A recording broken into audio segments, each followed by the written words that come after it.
잠언서 17장 1절에서 12절까지의 말씀입니다. 마른 떡 한 조각만 있고도 화목하는 것이 육선인 집에 가득하고 다투는 것보다 나으니라. 슬기로운 종은 주인의 부끄러움을 끼치는 아들을 다스리겠고 또 그 아들들 중에서 유업을 나눠 얻으리라. 도가니는 은을, 풀무는 금을 연단하거니와 여호와는 마음을 연단하시느니라.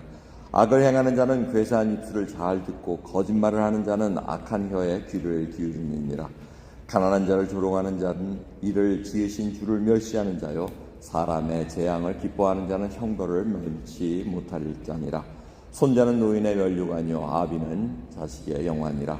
분의 말을 하는 것도 미련한 자에게 합당치 아니하거든 하물며 거짓말을 하는 것이 존귀한 자에게 합당하겠느냐. 뇌물은 임자의 보기에 보석 같은즉 어디로 향하든지 형통케 하느니라. 허물을 덮어주는 자는 사랑을 구하는 자요, 그것을 거듭 말하는 자는 친한 벗을 이간하는 자니라. 한마디로 총명한 자를 경계하는 것이 매 100개로 미련한 자를 때리는 것보다 더욱 깊이 박이느니라. 악한 자는 반역만 힘쓰나니 그러므로 그에게 잔인한 사자가 보냄을 입으리라.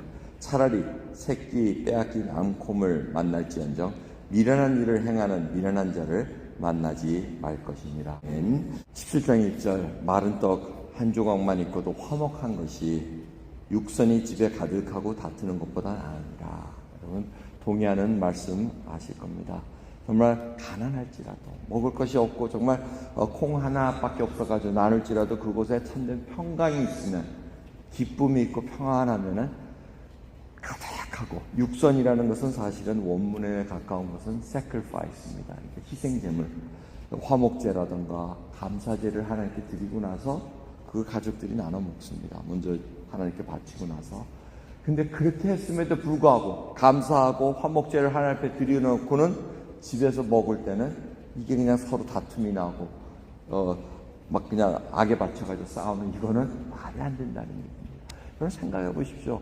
믿는 자가, 하나님을 믿는 자고 하면서 또 가정에서는 밥그릇이 날아가고 이게 엉망진창이 되는 게 무슨 행복이 있고 가정에 평안이 있겠습니까? 자, 이러한 과정 속에서 이것을 슬기로운 자와 미련한 자로서 표현을 하고 있습니다. 여러 가지 말들이 많이 나와 있습니다. 그러면서 슬기로운 자는 허물을 덮어주는 자요, 그 자가 바로 사랑을 실천하는 자라는 겁니다. 근데 그 잘못한 것을 거듭 말하는 자는 친한 것을 미간하는 자라고 얘기합니다. 여러분 잘못한 것을 한두 번 얘기할 수 있을 것입니다. 그런데 그것을 자꾸 뒤집어내면서 과거 일 다 덮었는데 또 끄집어내가지고 이러면 이게 결국은 싸우자는 얘기죠. 그러니까 평안이 있을 수가 없다는 얘기입니다. 하지만 그것을 덮어주는 자, 또 끄집어내고 싶지만 또 덮어주고 끄집어내지 않고, 이것이 바로 사랑을 몸소 실천하는 것이라는 것입니다. 10절을 보면은 한마디로 총명한 자는 따끔하게 얘기해주면 알아듣는다는 겁니다. 돌아쓴다는 겁니다. 근데 미련한 자는 안갚음을 다 몸에 품고 있다는 겁니다. 그래서 매를 100개로 때릴지라도 그 사람은 고쳐지지 않는다는 겁니다. 그 사람은 어떤 자라고 얘기합니까? 앙콤보다도 더, 새끼 빼앗긴 앙콤보다도 더 사나운 자라고 얘기합니다. 여러분 짐승들도 특별히 곰이 자기 새끼 빼앗기나 해치러 오면은 이거 물불 안 가리고 막 덤벼듭니다. 그거보다 더 악하게 덤벼들 거라는 얘기입니다. 그래서 참 이러한 일들을 하는 데 있어서 내가 어떠한 자인가 살펴봐야 된다는 겁니다. 오늘 말씀의 7절을 보시면 분해의 말을 말하는 것도, 이 분해의 말이라는 것은 도가 넘치는, 분해 넘치는 말, 주제에 넘는 말을 얘기합니다. 자기 주제가 그게 아닌데 주제에 넘는 말을 한다는 겁니다. 이런 말씀들이 과거부터 계속 있었다는 겁니다. 주제 넘는 말을 하면은 이게 미련한 자에게 합당하지. 너 보니까 너 미련한데 그것도 모자라서 분해 넘치는 얘기를 하느냐? 이게 맞지가 않는데 하물며 거짓말을 하는 것이 존귀한 자에게 합당하겠느냐. 믿음이 있고 품격이 있는데 그런 자가 거짓말한다는 거, 이건 말이 안 된다는 얘기입니다. 그러니까 거기에 맞는 품격과 인격이 자라나야 된다는 것을 알려주고 있습니다.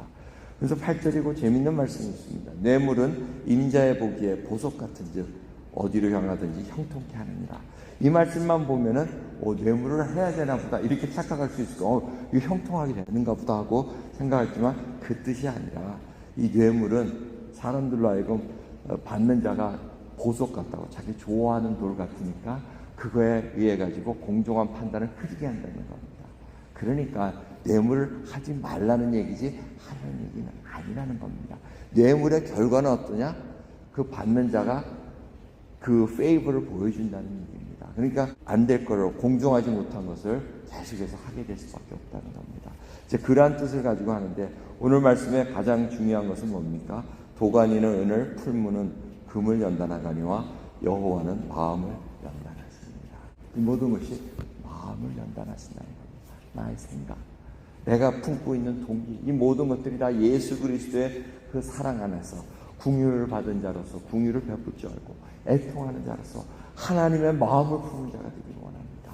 오늘도 여러분, 하나님이 보시고 하나님 기뻐하시는 것을 함께 기뻐할 수 있고, 하나님이 슬퍼하시는 것을 함께 슬퍼할 수 있는 그러한 하나님의 마음을 품고 있는 자입니까? 아니면 아직도 오늘 말씀처럼 여러 가지 상황이 나온 그러한 미련한 자로서 분을 품고 가정에 가서도 분을 계속 나누는 그러한 미련한 자로 살아가지 않고 하나님의 말씀에 연단받는 저 여러분 되기를 간절히 바랍니다. 기도하겠습니다. 감사합니다. 오늘도 귀한 말씀 속에서 저희들이 구원을 얻고 여기까지 달려왔나이다. 하나님께서 마음을 연단하신다고 하셨나이다. 저희 속에 감정을 컨트롤 못하고 정말 생각하고 분에 넘치는 주제에 넘은 말들을 할 때가 많이 있습니다. 하지만 그 하나하나가 하나님께서 연단을 주셔서 저희들이 이제는 자제할 줄 알고 절제할 줄 알고 하나님 앞에 이제 화평케 하는 자로 살아갈 수 있는 귀한 나그네의 길을 허락해 주옵소서. 감사드리며 우리 예수 그리스도의 이름으로 기도드리옵나이다. 아멘.